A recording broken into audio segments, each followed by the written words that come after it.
السلام عليكم يا عم امين، لو سمحت عايز لمبة فينوس الليد. لا، ده انا هديك لمبه ليد هتدعيلي عليها وعلى ضمانتي يا استاذ لماح. اهم حاجة تكون اضاءتها قوية وبتعيش علشان ابني يعرف يذاكر عليها. طبعا طبعا، وهيطلع من الاوائل ان شاء الله. ايه الاخبار؟ طمني. اول ما خدت اللمبة كان اضاءتها قوية، وبعدها بشهر اضاءتها ضعفت، وابني مش عارف يذاكر عليها ومحتاج اركب لمبة جنبها تانية علشان يدوب تنور له. ولا يكون عندك فكره، انا هديك لمبه المره دي لمبه حكايه. ايه اللي جابه ده دلوقتي؟ كفايه كده يا عم امين، واديله اللمبه اللي نورها ما بينخفتش وعمرها طويل وضمانها حقيقي، وبلاش تدخله في دوامه تغيير اللمبات من تاني. جرى يا عم امين، ما تخليك امين وبلاش تضر الناس وتزهقهم في الترشيد، وكمان تضر سمعة اللمبات الليد. ما هو اصلي يا معلم. ها اتفضل يا استاذ لماح، لمبه فينوس الليد وربنا يعوض علينا. بكمل اول يا عم امين. ما انا كنت عايز اشوفك كل شهرين، بس كده هشوفك بعد عمر طويل. وعلشان ما حدش يقع في الفخ ده تاني، هعرفكم الفرق بين اللمبات الليد من فينوس واللمبات الليد اللي مصدرها غير معروف. لمبه فينوس الليد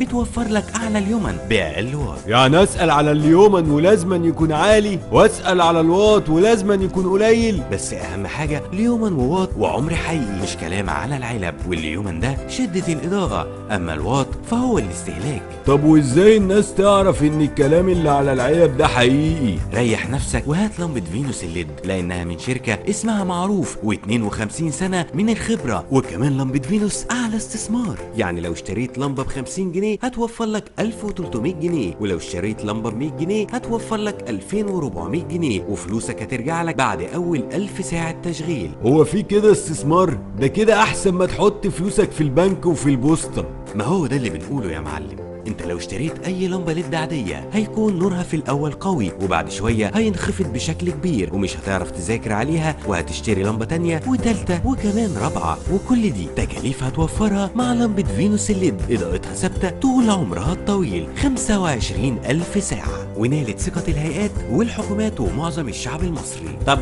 ولو حد عايز لمبه ليد على قد الايد؟ وايه المشكله؟ ما فينوس عملت لمبه ليد وسمتها سبرنت، وسعرها على قد الايد، وعمرها 15000 ساعه، وضمانها 20 شهر، واضاءتها ثابته طول عمرها الطويل. وعلشان تتاكد انها الاصليه عليها صوره نصحه. ويبقى كده ما عندكش اي حجة يا عم امين.